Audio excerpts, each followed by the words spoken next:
So ito may magandang comment si Bossing about dito sa sprocket natin kung ano talaga yung magandang sprocket set para sa ating mga motor. Hindi lang sa Sniper 155 to mga Bossing, kahit anong klase ng motor mga Bossing.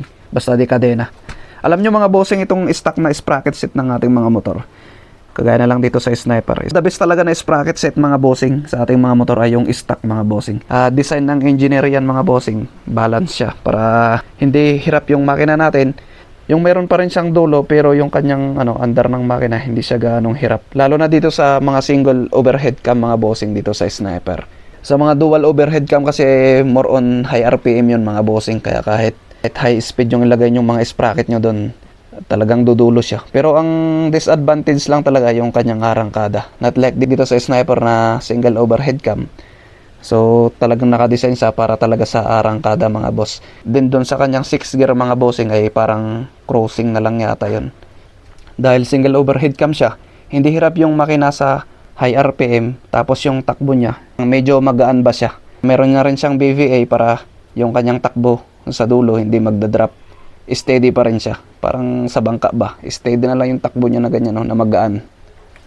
Hindi kagaya sa mga dual overhead cam na talagang basic na lang yung high RPM dun sa makina. So balik tayo sa topic dito sa kadena. So yun kagaya ng sinabi ko mga Bossing, yung stock talaga yung nakadesign na kasi nakabalance yan, design niya ng engineering na magkakatalo na lang talaga mga Bossing dun sa bigat ng rider. Tapos dagdag mo pa yung road condition, kung patag ba o rough road o kaya naman uphill. Tapos idagdag mo na rin mga Bossing kung saan kontento yung rider. Kasi nasa rider rin kasi yan kung kontento na siya dun sa arangkada ng motor niya. Kung gusto niya ng arangkada o kaya gusto niya ng dulo mga Bossing. Kasi yung mas malaking sprocket mga Bossing dun sa mga pataas, paakyat na daanan na ganun, mas mabilis yung pag-akyat mo mga Bossing, mas tipid ka pa sa gas. Hindi kagaya dun sa stock na sprocket na 46, medyo nahihirapan siyang umakyat pataas. Kaya niya naman pero kagaya nga sa akin, mabigat ako. Kaya mas marami akong gas na nakukonsumo. Alam niyo kung bakit na sinabi ko mas matakaw siya sa gas. Kasi naglalaro lang ako sa first gear at second gear Tapos kung minsan kung nabibito yung second gear, may first gear ako.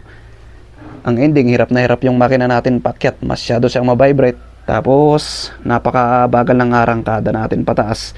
Not like dito sa 47 mga Bossing na Yung second gear ko mga Bossing ay halos kaya ng third gear.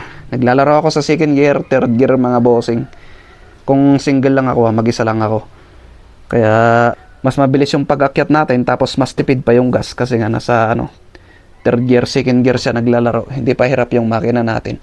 47 okay din siya mga Bossing. Mas madali mong makukuha yung top speed mo dito mga Bossing kaysa doon sa 46. Yung nga lang medyo advance yung reading ng ating panel gauge. Mas madali mo nga makakuha yung top speed niya, pero yung RPM mga Bossing, galit na galit yung makina. Kaya para sa akin, mas maganda pa rin yung 46 mga Bossing. Kaso nga lang, kagaya ng sinabi ko, nakadepende pa rin dun sa road condition tapos sa bigat ng rider. Kaya need natin magdagdag. Kaya ang suggest ko sa inyo mga Bossing, kung nabibitin kayo dito sa 46, kung nahihinaan kayo ng hatak, simulan nyo lang paisa-isa lang yung dagdag nyo mga Bossing. Magsimula kayo sa 47, 48. Nag-47 lang kasi ako kasi grabe yung akyatan dito sa amin. Pero kung gusto nyo naman ng may dulo mga Bossing, wag na kayo magbawas ng 46 mga Bossing, sakto lang yun.